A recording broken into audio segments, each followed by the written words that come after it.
Burn those corpses before they rise again.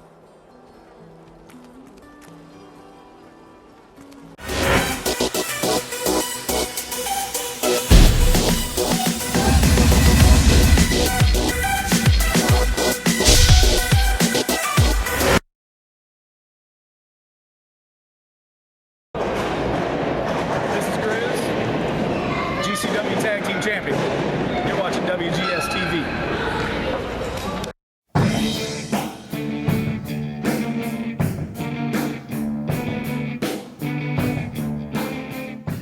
Welcome, ladies and gentlemen, to a special edition of the collaboration of WGS-TV and Hardcore Wrestling Radio for the Impact Review of September 12, 2013. I am, of course, Will, the MVP of the Bay Areas, filling in for Billy. So, I guess it's just going to be me and a couple other people, so, small list. Maybe people will come in, who knows, but, all right, first, he is the boss of HWR, and, you know him as that shining star, Rick. How you doing? Welcome to the program. I'm doing all right. Well, thanks for the that awesome intro. All right, Never been and called the boss before, but I like it. well, you is the boss, man. You brought me in, and also down there in that dirty South, where all that barbecue tasting good out there in Tennessee. Let's say hi to Lance Moss. Lance, what is good? You damn right it does, and thanks for having me. All right, we're a three-man band, not that three-man band. So, we're Hey, gonna at least kick one of us things can off. play an instrument. Or two. Well, all right then, ladies and gentlemen, we're gonna kick things off here on the Impact Review with a little bit of an opening segment with Bully Ray just foaming at the mouth, talking about how when he's been disappointed about how things been going on. Rick, why don't you go ahead and tell us, drop down a few lines about this little soap opera with Bully Ray. Well, the Bully Ray segment, I honestly thought the way Anderson came down, I thought for a second they might have shook hands because he came down, introduced Hulk Hogan, introduced Mr. Anderson. Excuse me, let me backtrack a little bit. And it came out as with the Aces and Ace music, not Mr. Anderson's music, which ended last week. He walked out, didn't shake Hogan's hand, which I found a little odd. Walked in, and of course, Bully's like, "Look, we can end this. We can forget everything, brother. Let's just start over. All you got to do is say I'm sorry." And of course, Mr. Anderson's like, "Hey, look, I'm sorry. I'm sorry. I didn't, like smack your head earlier, whatever. Made something. Beat the shit out of him." And of course, Bully Ray's running up the hill, running up the ramp, and we have our match set. And of course, Hogan adds an extra stipulation: last man standing. Sounds like it's gonna be a great main event. Well, another lifetime soap opera deal of the world. And just because, just for the fuck of it, Rick, how would you rate this little soap opera, just for the fun of it? On a scale from 1 to 5, I'll give it a 3.5 out of 5. It was pretty good. Wasn't like epic, but it was good. All right, Lance, our first match is AJ Styles versus Austin Aries, one of two BFG finals matches. Give us your thoughts. What did we see in this match? Well, we saw what we would have, what we expected when the Aries and AJ, one of the winners is going to, names is going to start with an A, but anyway.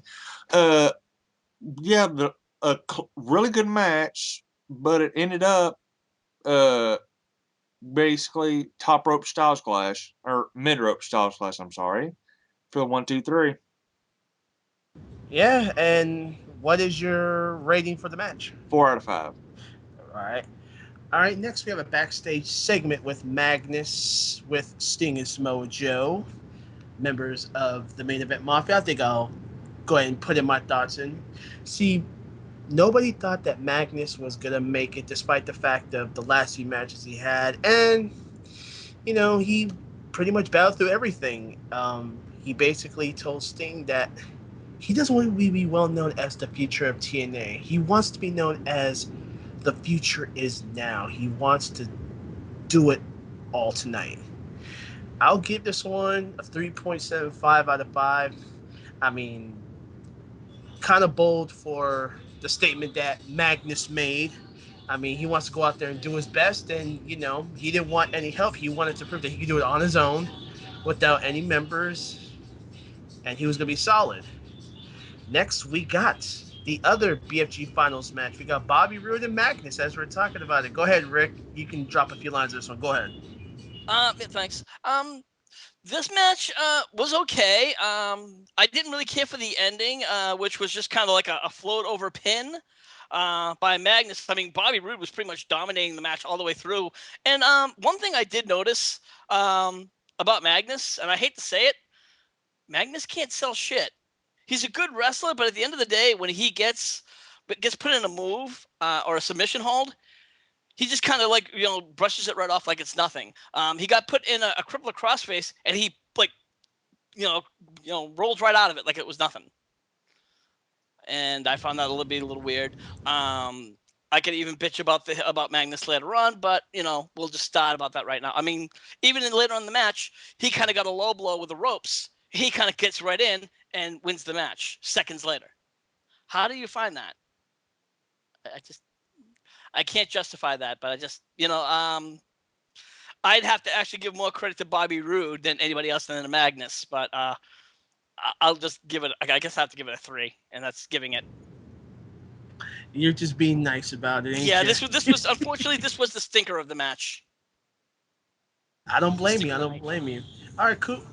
Next, we got one of two backstage segments. Lance, why don't you drop a little lines about what Dixie was saying to Brother backstage?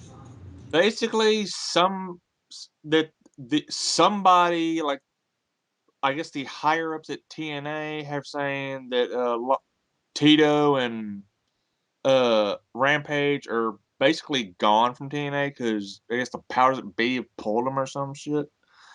And something about protecting the company and protecting Bound for Glory and something. I kind of confusing. Well, I don't blame you on that one. I mean, I was kind of conflicted about it too. Like, Just for the hell of it, what would you rate it?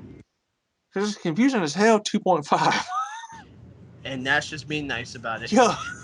All right, and we have the other backstage segment, which is Bully Ray talking to his brothers of what we have left of the Aces and Eights. And I'll go ahead and just basically say it like this: Bully Ray is basically irate of what's been going on with the Aces and Eights. I mean, Devon is gone, and ever since Ortiz was going to get a cut, you just see Anderson just withering around and everything. But in this case, he's just going on talking about the things I do for this club, the sacrifices I've done, and it's falling apart.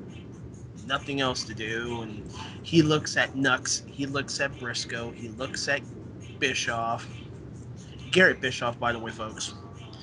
And he just seems really, really angry and very flustered. I'll give this other segment a 2.5, but it really looked like those other three really didn't give a shit. Okay, we're just here getting a paycheck. Exactly. Next, we have the third match of the program. We got Bully Ray versus Mr. Anderson for the TNA World Title. And the only thing I gotta say is this is a match to talk about here, but I'll pass this along to Lance. Go ahead, Lance. Drop some lines on this match. Well, I mean, honestly, I know people are going to say because it was a semi-hardcore type of match or last man standing, but whatever. To me, for last man standing, it wasn't that good. I mean, yeah, you had the certain spots, and yeah, you had Bully Ray trying to use Christy Hemme as a shield and stuff, but and you had the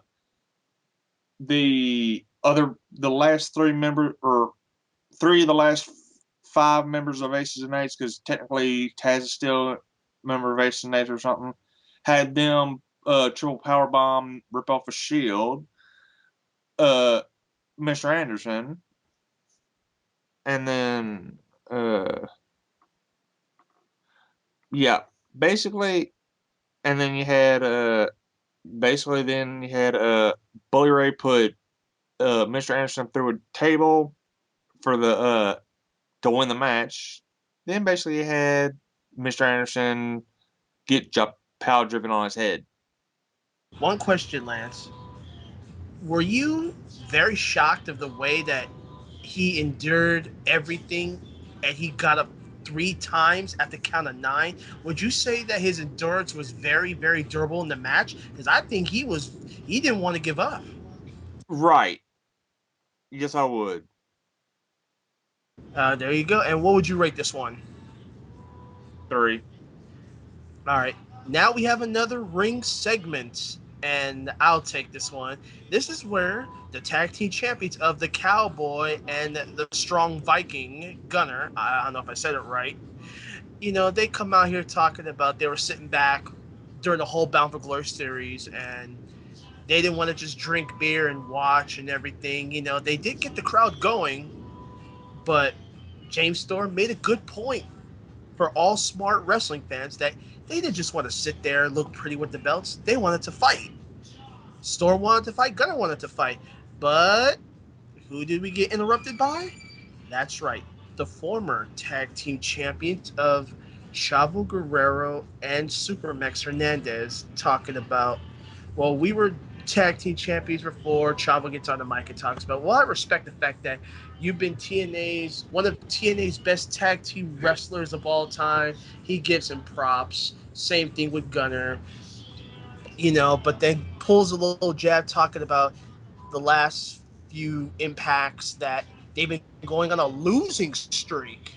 And boy, I don't think that Storm and Gunner wanted to hear that.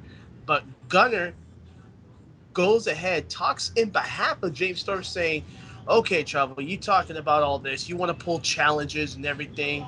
Well, we'll give you a shot for the tag team titles, and there you go. And Hernandez, well, he's just Hernandez. I'm going to give this one a 3 because, it's James Storm. He's been with the company for as long as he has. And for Chavo to do that, yeah, don't know there. And finally, ladies and gentlemen, we got the last match of TNA. We have the Bound for Glory final match with AJ Styles and Magnus. Let's kick it up to Rick. Rick, it's on you. What do you think of the match? Thanks, Paul. I did like this match. The match was going good. It had a good start off, but of course, we had bad influence and Bobby Roode come in and try to wreck the match. I thought right there was going to be a WQ and they were going to have it for some pay-per-view or for a later date. Nope, that didn't happen. The refs came in, cleared the ring. Of course, minus the AJ and Magnus, of course. So the match continues on.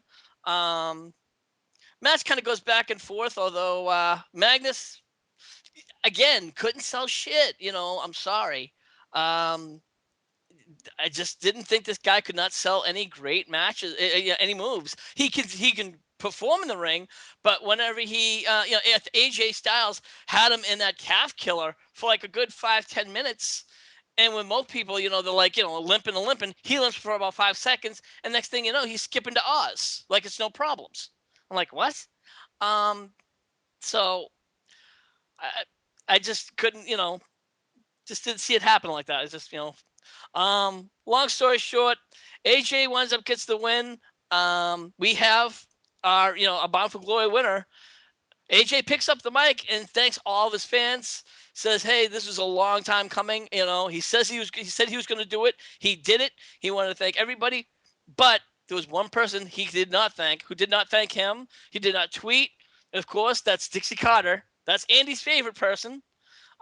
He said next week he'll have a wake-up call for her, and that's the way he left it. The match itself, I have to say, I'm sorry, AJ Styles carried him the whole way through. I don't know what's wrong with this guy because this guy, that's his only one thing. If he could start selling moves, Magnus would be a 10 times better wrestler. So, I think him and Gail Kim need to go to learn how to sell moves. I think Andy would agree to that. Need to take notes from somebody we know in the other organization. But what would you rate this match? I'd have to give it probably a 4 out of 5. All And that's right. just because AJ was in it, because AJ did the match. There you go. All right, and now a little thing we like to call the best and worst segment or match. So let's kick it up to you, Rick. You can pick your best and worst match or segment for tonight's show. Go ahead. I'll just do the best worst matches. The best match, of course, was the main event match. A little predictable because I think we all saw it coming. We saw it coming from early last year, but it was still, the match itself was a great match. Some would say the AJ and Aries match was probably a better match. But just to see him win it and finally get there, for me, that was a great rush nonetheless. So I'm just gonna give it that alone.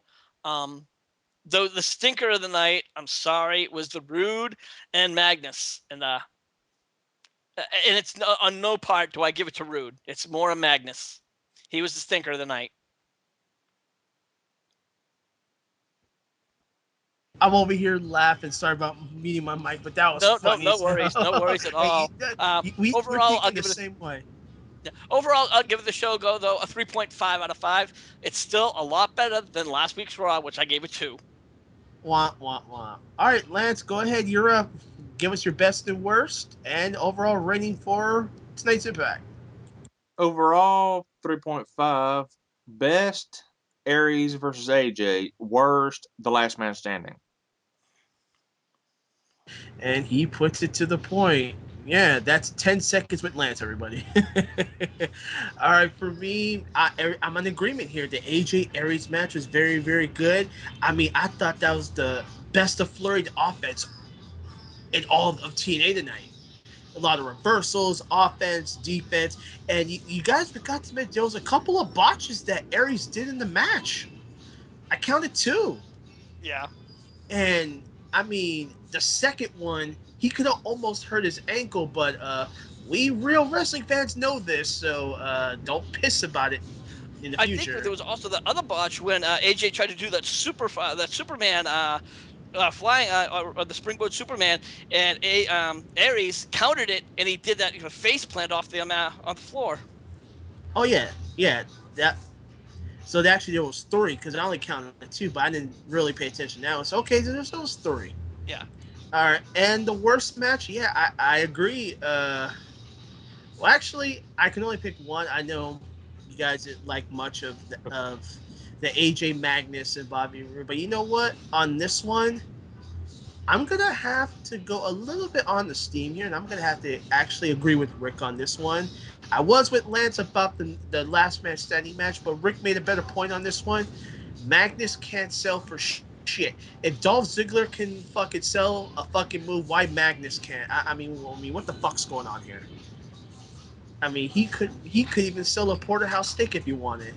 I mean, Exactly. AJ, like Rick said, he carried him throughout the match, and you know, I bet AJ was a little bit ticked off throughout the match. And overall, I would give this a 3.5. Could have been better, but Magnus, you need to seriously sell a move. Yeah. With that said, ladies and gentlemen, we are coming to a close here for the Impact Review September 12th. But before we go, I'd like to give a shout out to our good friend Joseph Knight from CWA. Hope he's doing good, and one of his events is coming up soon. We'll get you more information for that. But anyway, Rick, where can we find you at if people want to tune in for your shows and whatnot? Of course, you can always find me over at our Facebook page, which is facebook.com/hardcore wrestling radio. And anytime you want to listen to any of our shows, head on over to spreaker.com/HWR media. All right, Lance, where can they find you out on YouTube if they want to find out anything about you? Lance Moss TV. YouTube.com/Lance Moss TV. I do album reviews, NASCAR reviews, restaurant reviews, and whatever else pops into my head.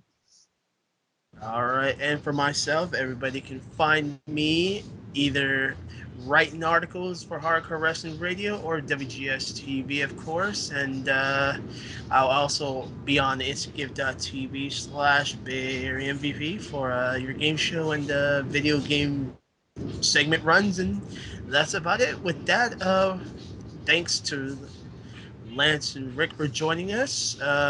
Once again, we are not the three-man band, so don't even go there.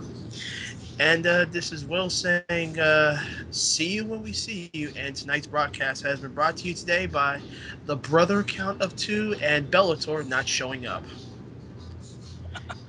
We would also like to thank, once again, Joseph Knight and the Classic Wrestling Association for hanging out with us all the time. And don't forget, this September 28th in 2013, they will have at the Center City Mall on the second floor next to Planet 301 their special event. Be sure you check them over there, and that's going to be in Patterson, New Jersey. So with that again, for Rick and Lance, this is Will. See you when we see you, and no Bellator tonight. And we're clear. Stoke answers.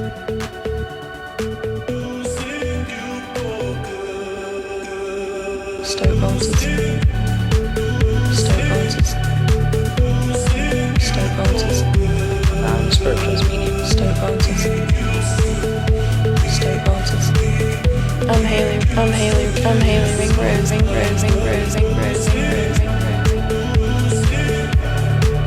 Stoke answers. My name's Andrew Weatherall. Spiritual medium. Stoke answers.